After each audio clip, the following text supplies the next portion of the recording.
Bonjour à tous et bienvenue sur Only a Giant Podcast, épisode 169. C'est un épisode un peu particulier à bien des égards, puisque déjà vous remarquez que je suis tout seul. Plax ne m'accompagnera pas sur cet épisode. Et puis surtout, c'est pas un épisode qui est dédié à l'actualité, puisque pendant l'intersaison, c'est quelque chose qui réduit un peu naturellement. Non, on s'est plutôt dit que pendant l'intersaison, on allait se concentrer un peu sur la communauté des fans des Giants autour du monde. Puisque vous n'êtes pas sans savoir qu'avec l'internationalisation de la NFL, il y a beaucoup de fans qui créent des comptes Twitter, des podcasts, un peu comme nous on l'a fait à Only a Giant Podcast. Et on avait envie d'aller à la rencontre de ces gens-là. On a déjà rencontré certains lors de matchs à Londres et ailleurs. Et pour commencer, on s'est dit qu'on allait discuter avec Ruben Vargas, qui gère le compte New York Giants Spain, que vous pouvez trouver sur Twitter. Il a aussi le podcast Zona, Gigantes. On vous mettra tous les liens dans la description pour ceux que ça intéresse. Et bien entendu, vu qu'il y a un peu la barrière de la langue, nous avons utilisé l'anglais pour pouvoir communiquer dans cet épisode avec nos beaux accents respectifs. Donc si vous êtes sur YouTube, vous pouvez utiliser la fonctionnalité de sous-titrage automatique qui est pas trop mal. Par contre, si vous êtes sur Spotify, il va falloir se faire à la langue de Shakespeare. Mais bon, je pense qu'un certain nombre d'entre vous ont déjà l'habitude de suivre la NFL et du contenu en anglais. Donc je m'inquiète pas trop pour vous. Voilà, donc sans plus attendre, l'interview avec Ruben. Et n'hésitez pas à commenter, à nous dire ce que vous en pensez et à aller suivre le compte de nos amis de Giants Spain.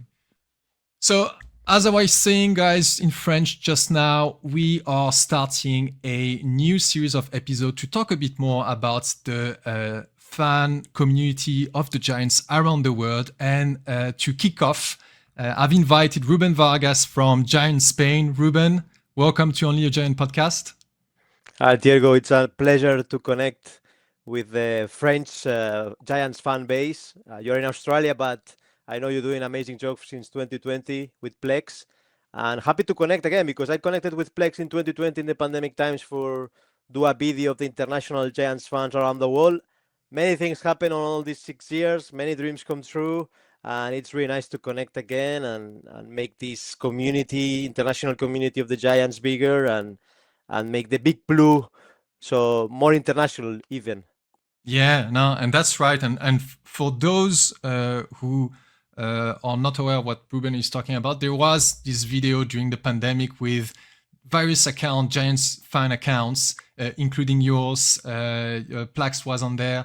I think we'll put a link in the description of this episode so people can see it, because I think it's on your YouTube account, if I'm correct, that video. Or was it posted by the New York Giants themselves? Yeah, both, Thiergow. It was in the official Giants account. Yeah. And also we put it in Zona Gigantes, that is our podcast of the Giants in Spanish. So if you speak Spanish and you want to see content, we have it, but I think will be really, really old out because we made a lot of content on all these 6 years. But yeah, if you found international Giants fans, probably it's going to be one of the first videos to pop up in your screen. Yeah. So just to start, can you tell us a bit about yourself, Ruben, who you are, where you're from? So we know you're from Spain, but also how you became an NFL and Giants fan, because I think that for a lot of people in Europe, it's usually something that's quite niche to look at the NFL and also root for the best team in the league. Absolutely, Thiergow, it's really niche, as you say. So I started to watch NFL in the 90s with my father.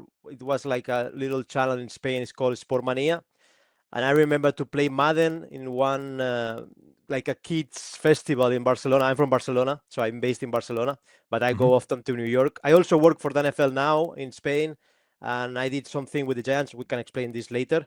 But as a fan, I started to play Madden in one of the first PlayStations. And I remember to win one tournament once, and they give me a ball of American football, and I just started to get obsessed. In Barcelona also was the Barcelona Dragons in the NFL Europe. It was teams in Germany, Amsterdam. And I remember with my cousin to go to the Olympic Stadium, watch the Dragons. And I remember they play against the Amsterdam Admirals, and I saw one player I love how he played on the quarterback position. That was Kurt Warner. I started to watch Oh, Kurt Warner. Yeah, yeah. I started to watch Kurt Warner on the finals of the 90s when they beat the Patriots, when they win the Super Bowl with the MVP. It was amazing history for Kurt Warner. And I remember in the beginning of 2000, I love Home Alone movie. It was one of my favorite movies of New York. I was Yeah. obsessed with New York as a kid, like with all the skylines, with all these things. And I remember Kurt Warner signed for the Giants in 2002, 2003. Uh, 2004. yeah, just the Yeah. draft of Eli. Yeah, I remember. Yeah. Yeah, And that's correct. I remember that blue was my favorite color, and I say, oh, Kurt Warner, blue color. So that's why I fell in love with this franchise in the beginning of 2000. I remember the draft of Eli. It's one of my first memories of the draft. We're gonna talk today about the draft. Yeah. And man, it's been more than 20 years with love and passion for this franchise. When you lose a lot of games, also, you even become more fan of the team. And it's my real passion, it's my real love. And I love the New York Football Giants. It's part of my DNA, it's part of my day, it's part of my life. Ah, no, it's amazing. I was wondering because when you said that you became an NFL fan in the 90s, I was like, oh, what's the connection with the Giants? Because the Giants were not that good in the 90s. I We know. had won the Super Bowl against the Bills in 90. Parcells retired, then Lawrence Tyler retired, and once Phil Simms was out, like we had a Hmm. series of quarterbacks that were until Kerry Collins. Kerry Collins was Yes. quite good. I guess you saw the Super Bowl in 2000 against the Ravens. That wasn't a good memory Yeah. for New York. But yeah, the Kurt Warner connection, that's a pretty good one. Yeah, no, It's it's it's another connection, Thiergow. Not many people know the defensive line coordinator for the Dragons, for the Barcelona Dragons, was Steve Spagnuolo. It was one of his oh, really? first, yeah, I had no one of idea. one of his first works around the world Hmm. was with Bignell, that was the head coach of the Dragons. He was in Boston College before. It was Mm. connected also with Tov Coughlin, and Yeah, Steve Spagnuolo after go in Europe with the Dragons, and he made amazing job because they win the World Bowl in '97. He come back to the Philadelphia Eagles. He become with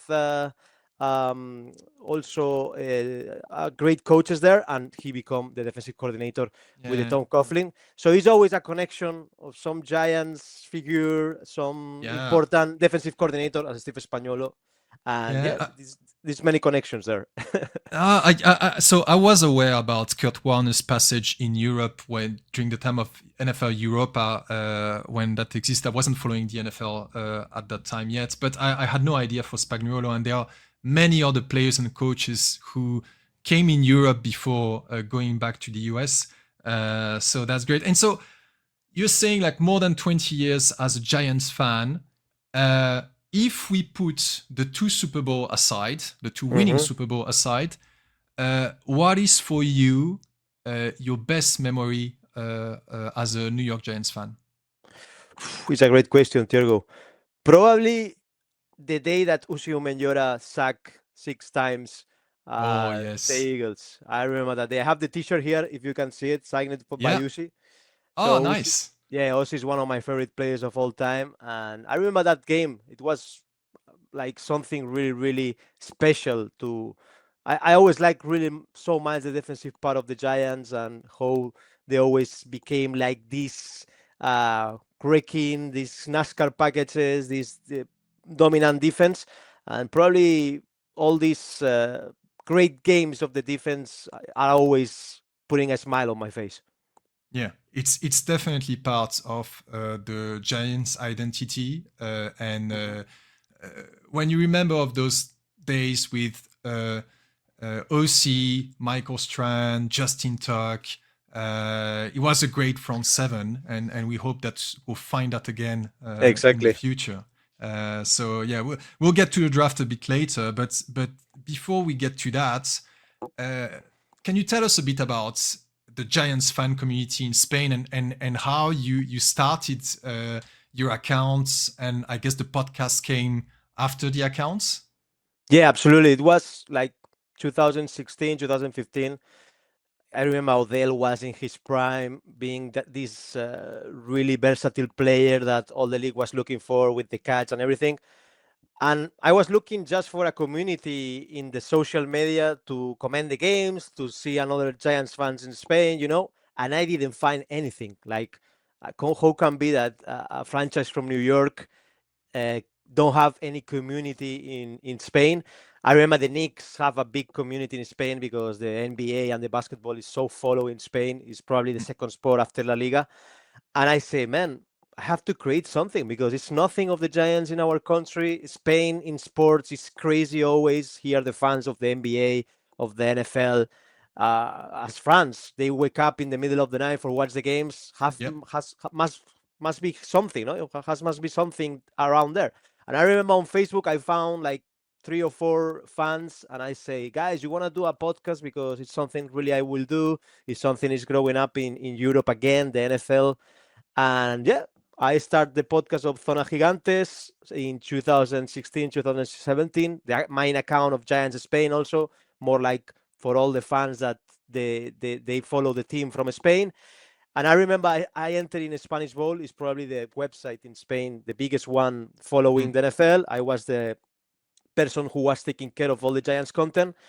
And with that, I start to do articles, to do the podcast. I remember in 2019, before the COVID, I went to Wembley to cover one game of the Texans against the Jaguars for a Spanish Bowl. So I start to enter in all this ecosystem of the NFL. And man, I love it. I love the community. I love to connect with another Giants fans from around the world, from the NFL. I think it's this league. It's a lot of connections. It's a lot of networking, and that's how I work now. It's part of my life, part of everything I do every day. And if we zoom out a bit and not focus only on the Giants, like how's the NFL community in Spain? Because to give you a point of comparison in France, and I think I would expect that it happened quite similarly in Spain. It's really between 2015 to 2020 that we saw on Twitter, on YouTube, accounts of all teams. And you can see that for many sports. It can be Formula One, it can be basket or whatever. But what I'm interested in is to know how big is that community in Spain and if people are actually interested in this sport. So it's growing and growing, Thiergow. Now with the Madrid game, we have a game in Spain, more people is getting interested. We start to have games in not payment channels, so that's a big step for all the people to connect, to try to get another fans, young fans. We have an official account of NFL Spain for like 2 years ago. I think the game in France now in Paris with the Saints and the other team that is going to come is going to be a game changer for all the fans in France. I think it's starting to grow a little bit like the NBA in the 90s, no? I think the day we're going to see like one French player in France or one Spanish player in the NFL in an important position like we are seeing now Mendoza, no? Mendoza have Hispanic heritage, Latino, Cuban heritage with a last name in French or last name in Spanish. So many people can have this connection like Tony Parker in France or Pau Gasol in Spain. This will make the game bigger, no? But I think we are on the good way. It's the game in Paris and the game in Madrid are something really, really spectacular. If you think about it, like 5-6 years ago, we will say like it's almost impossible that the NFL is playing that many games internationally. And man, I think we are in the right path. Many things, good things are happening, and we are in a really nice moment. I think this community in Europe is growing and growing. Yeah, no, and so did you go to the first game in Madrid? Yeah, of course. I'm part of the organization. I work for the NFL Spain. Yes, and how was the attendance? Because so I've never been to the Real Madrid stadium, but I know it's a pretty big one. It's like 80,000 people max. So was it sold out? Absolutely. Yeah. It was packed. It was people from France, people from England, people from Holland, from Germany, people from America, fans of the Commanders and the Dolphins coming across the pond. I mean, it was a really nice mix. People from Madrid, people from Barcelona. At the end, I mean, the Dolphins in that moment of the season was a really good team.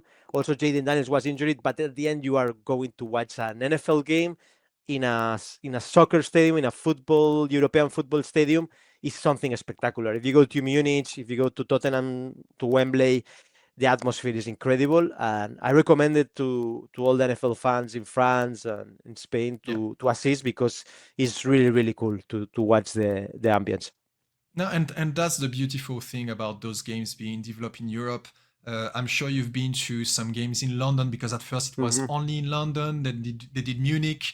We have Madrid for the second time this year. We're going to have Paris for the first time. So there are many opportunities to see NFL, the NFL, even if it's not your team. I was personally very lucky that in 2022 I got to see the Giants with Plaques actually against the Packers, and I'm sure you remember that. Yeah, it was part of the media. It was part of the media. This game, it was amazing. I went to the locker room of the Giants to interview the players. Yeah. So and let's talk about that, because you were saying that you work for NFL Spain today. What's your role with them, and what are you working on, if you can talk about it? Yeah, of course. Yeah, I work in the marketing side. I work for all the social media platforms, YouTube, with creating all the content. I'm the social media manager there. And yeah, we create all the things that you are watching on Instagram, on TikTok. I'm part of Mundo NFL also. That is like the Hispanic side of the NFL in Latin America, Spain, and also USA. I went to cover the Super Bowl for NFL Spain and also Mundo NFL. Yeah, man, we are a big family. NFL Mexico is always there with us in all the actions and everything. And as you can see in the Super Bowl with Bad Bunny, with all the Spanish heritage, also the game is growing up so much in America with the Spanish accent, because every time it's happening, it's more people speaking the language. Also Latino players like Mendoza on the first round, Casey Concepcion, Rodriguez for the Miami Dolphins. It's amazing how the NFL is getting international. It's making the different accents and languages more important, and it's really exciting to be part of it. No, it is. It's the sport is definitely getting more international, and this was the whole reason of this series of podcasts, because Plax and I are working on our side with the French community that is growing. Was like saying, oh look, there are guys like in Spain, in Germany, in the UK, and we seem to spend some time, connect with you guys, and understand how it's going, and so. Can you tell us a bit about your connection with the franchise? How did that happen? Did they reach out to you, or did you contact them to show what you were doing with the Spanish community? So the first connection, it was for the video that Plex and you talk about in the pandemic. I sent a message to the marketing team. They answered me that they love the idea, if they can use it for his social. And it was amazing. I started to connect with them. I remember in 2022, I went to the Packers Giants game also, like you guys, but more like the media. I was there with people of the ownership really close. I talked with them. I started to make these connections. That year, I went with the Spanish Bowl, this Spanish web of the NFL that we have. This is probably the biggest one in Spain dedicated to the sport. I went to cover as official media the Giants Commanders for the vintage game, that we have every year with all the old school colors and everything. It was like in October, November, not December. It started in December. Then I connect with Francis Adames and Nestor Rosario. They are the Spanish voices of the Giants. They are from Republican Dominican, but amazing people. I got lunch with them. We connect so well. They invite me to the part of the stadium that they comment the games, to comment the game with them, make some pre-game commenting, and also after the game. We have amazing friendships since this day. They are really, really nice people, big professionals. And when I'm always going there as media, so I do an official podcast in Spanish of the Giants with them.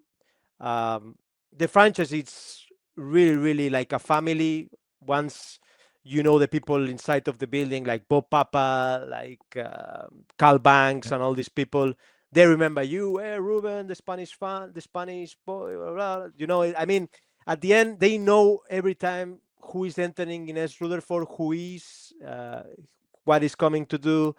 They have really big knowledge about everything. And I remember also with the insiders of the Giants, so I had really good friendship with Paul Schwartz, with also Pat Leonard, Jordan Rannan. They are great people. They are like a family. They have his own space in S. Rutherford, like his own office. And every time I go there, they treat me really, really well. It's amazing to be there and connect and talk about the team, talk Mm. about the news. And man, it's part of my life. I love what I do, and I'm really privileged about that. Did the insider share some news to you before the big news we had this off season? For example, I'm thinking of the John Harbaugh hire process that lasted like 48 hours, and everyone was really like, "What is going on?" Did they give you some insight about this? Yeah, you always have some scoops, some conversations. I mean, I remember in San Francisco, I was having breakfast with Ryan Dunleavy. You always talk about the thing, what is going on the building, what is the feeling of the insider, what is the feeling of people that is working there, and you always have like some scoop, some privileged information. I mean, when Harbaugh was close to the Giants, you cannot imagine that this is going to another team, because we know what is the New York Giants, what is the legacy that is behind the team, how big is this franchise. And yeah, I mean, it's good always, like when some news are getting a little bit of time, like the last one of DJ Reader, no, that people was like, oh, maybe he's going to another team, but at the end, we are the New York Football Giants. It's pure legacy. It's one of the original six in the league. It's a lot of history behind, and the people know that, and the people respect so much this team. There is a lot of legacy, and I think it's helping out the franchise a lot, especially if you consider that we haven't won anything since 2011, except a few playoff wins. Actually, Mm-hmm. just one playoff win, like a few playoff qualifications, but just one playoff wins. Uh, and you were talking earlier about uh, loving the team even more when it's been losing. Uh, how has it been for you going through those seasons? And I'm thinking particularly the period of time after Eli Manning retired and we had Daniel Jones. I personally loved Daniel Jones for the first few years. Me too. And then after, I think it was after the third year, like during the fourth year, every time we had to record an episode with Plax, we just wanted to hang ourselves.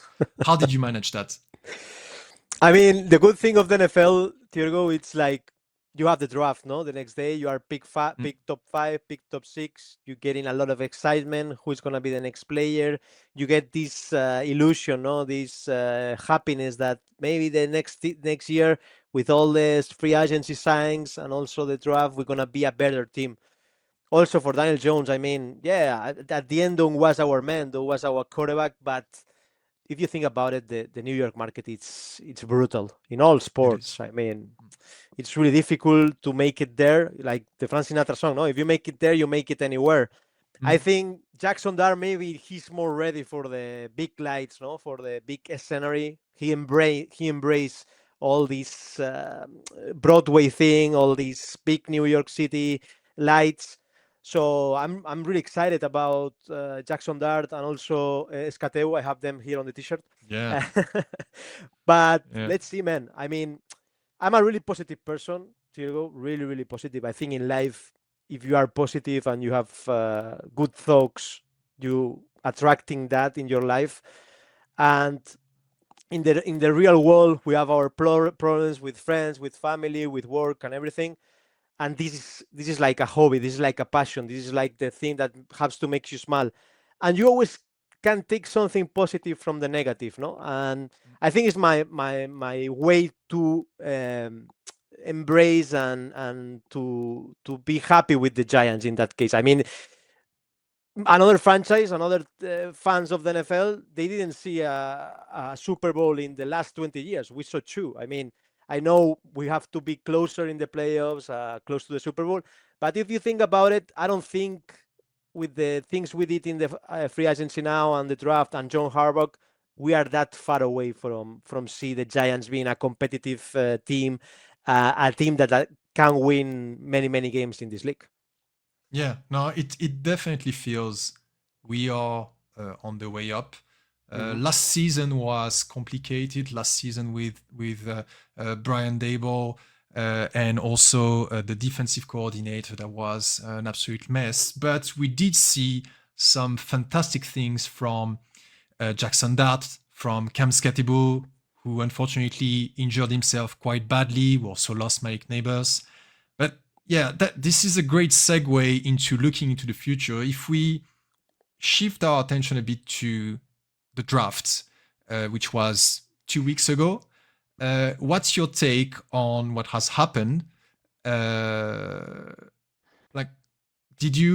were you expecting those choices? And especially having two choices in the top 10, because even though it didn't happen on the draft day, trading Dexter Lawrence out of New York to get a top 10 pick, that was quite unexpected. So what did you think of this draft, and who was the favorite player that was picked for you?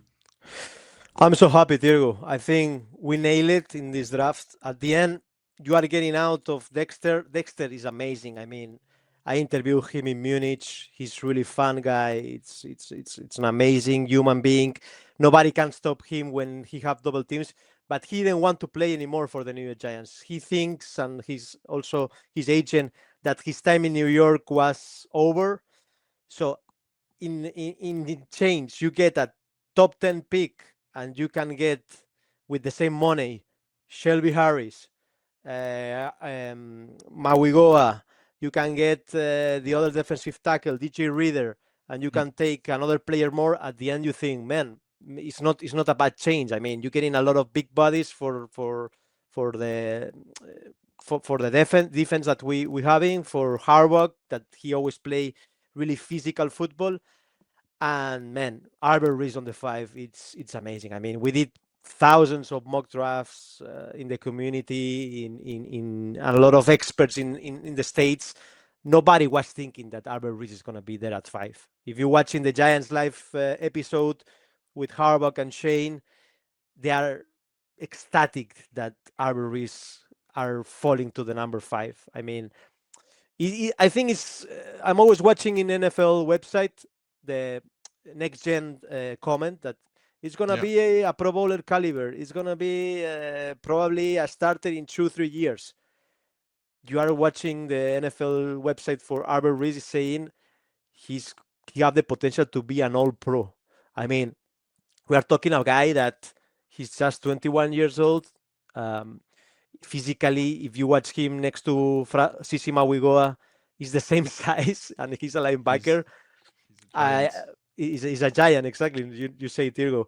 I interviewed also Trayman Edmunds in Barcelona for a Bears campus. He's a tall guy. He's like 195, 96. And if you think about that, the other teams of the division, like the Eagles with Jalen Hurts, the Commanders with Jaden Daniels, really two mobile quarterbacks that they are always putting problems on the Giants defense, and you're going to have two spies like Abdul Carter and also Albert Reese, that they are fast, strong, they know how to tackle, they know how to pressure the quarterback. Man, the Giants did the right thing. I mean, we're going to be a really impact defense and really disruptive defense in this league and in this division. I think the Eagles and the Commanders and the Cowboys are really worried about this defense. Yeah. Oh, no, on paper, I totally agree with you. It's looking very well.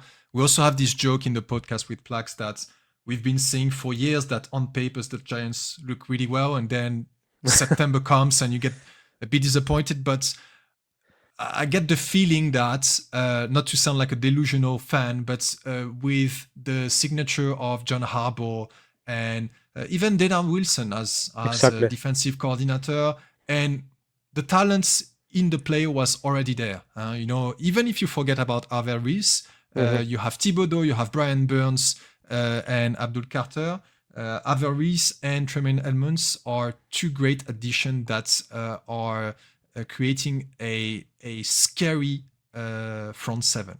Now, for the defensive tackles who are replacing Dexter Lawrence, obviously they have big shoes to fill, quite literally. But I mean, I agree with you that at the end of the day, a defense doesn't rely only on one player. You need 11 good players. So yeah, let's see what's going to happen. And just to switch to the offensive side, like, do you have a preference between Francis Mawinoa or maybe Malachi Fields? I think Mawinoa, it was his pick in the number 5, Thiergow. I mean, they are ecstatic also that they can get Mawinoa on the pick 10 because they think probably the Saints or the Browns can take him on the pick 8 or 9, and they are getting him on the pick 10. Yeah. Many people were saying, no, Caleb Downs and Sonny Styles are going to the opponent teams on the division. At the end, Sonny Styles is a great player, but you have Tremaine Edmonds playing the mic. That Tremaine Edmonds playing in the Bears last year, one of the best defense of the league. He made an amazing job, and you getting Harvey Reese on the wheel. That I think is his natural position. No, Caleb Downs. I mean, Caleb Downs is an amazing prospect, amazing player, but the positional value is really important here. I mean, if you want to play physical and run game with Harbaugh, with Matt Nagy, people that are doing a lot of RPOs, that they are doing a lot of heavy weight run, you need a really big bodies for Jackson Dart, Scarebo, and Tyron Tracy. And I think Mawinoa was the best tackle in this draft. He have a body and control of his legs and his technique for play work next to El Moanor. And I think, man, this wall that Harbaugh and Nagy are constructed in the offense is going to be unbelievable. With Pat Ricard, who's going to run? Who's going to stop this run? You have Mawinoa, you have Pat Ricard, you have Escatebo. I mean, it's going to be like 3 different grades of crazy It's going to be violence. Yeah, it's going to be violence, especially on the right side, because Elemenor as well is quite a good blocker. So having Mawinoa and Elemenor together, it's going to be very interesting to watch the Giants. With 3 inches, with 4-1. I think Harbaugh and Nagy, they're going to say, we're going to run you. We're going to run you, and we're going to go this first down. We're going to get you this touchdown. Ravens style, old school football. Like the Giants did with Brandon Jacobs, with this kind of football that dominates the trenches, no? And I'm really excited, man. It's the kind of football I like. Yeah, no. I completely agree with you. It's going to be exciting to watch. We still don't have the schedule that has been released, but I've read that it's possible the Giants would come back to Europe this year again in Munich. Because for those who don't know, Germany has the marketing rights for the New York Giants. So there's this special connection here. What's the team that has been linked to Spain? Because I know that in France it's the New Orleans Saints. The Giants are in Germany, and is there a team linked with Spain? You did in the GMP program? Yeah, I think so. Yeah, the GM program in Spain is the Chicago Bears, it's the Miami Dolphins, and it's the Kansas City Chiefs. They are the 3 teams that have the rights in Spain. Okay, yeah. Oh, no, not bad. Not bad. Especially the Chiefs, having one of the biggest teams in the NFL is not too bad. Yeah. The good news, Thiergow, for the Giants fans in Europe, that many people is going to watch and listen this podcast, is that the Giants are so interested to always come to Europe.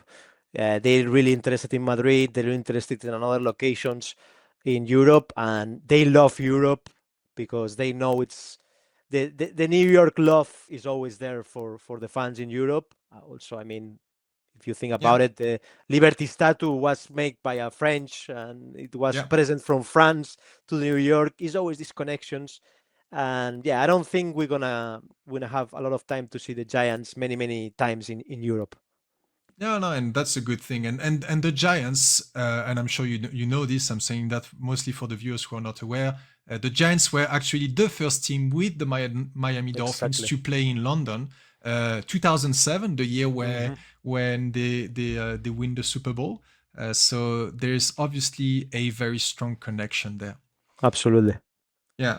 Well, Ruben, before we conclude, can you just tell us where we can find you on the various social networks, whether it's Twitter, YouTube, or even podcast platform? Yeah, so my account is here, Ruben F. Vargas, at Ruben F. Vargas. It's my name. I always also have the Zona Gigantes. It means giant zone in Spanish, Zona Gigantes. If you speak Spanish, so you can listen. Yeah, I'm part of NFL Spain or Move No NFL. I also comment the games in the zone in Spain and Latin America. In the Mundo Cast, it's like the NFL Game Pass with my colleague Andy. He's from Argentina and I'm from Spain. And then good to connect with all the people. I also go like 2 or 3 times a year to comment the games from the cabin of the stadium in Rutherford. We have the cabin of the Giants in Spanish next to Joe Shane one, so I'm always saying hello to him.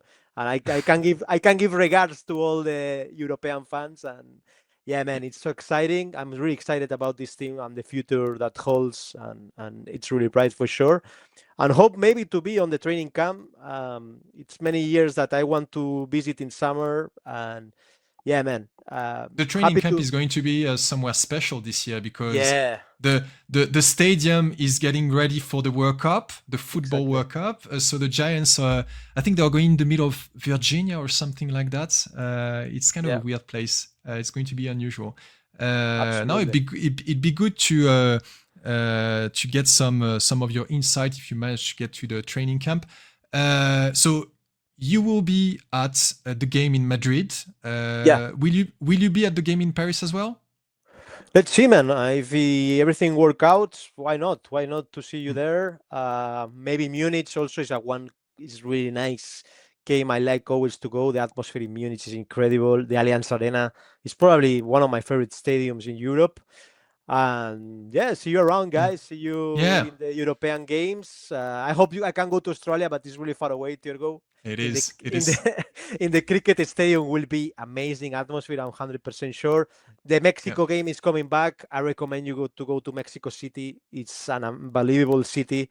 I went for work like 3 years ago, and I'm fall in love with all the Mexican culture.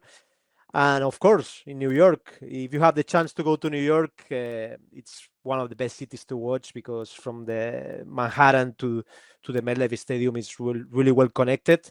And yeah, you can follow me on this social. Happy to connect with all the Giants fans, and thank you so much always to make this community big and big. Yeah, no, definitely. And I think for French Giants fan, if you're going to Madrid, don't hesitate to reach out to Ruben to let him know that you'll be here. I'm sure even though it won't be necessarily a Giants game, there will be plenty of Giants fans.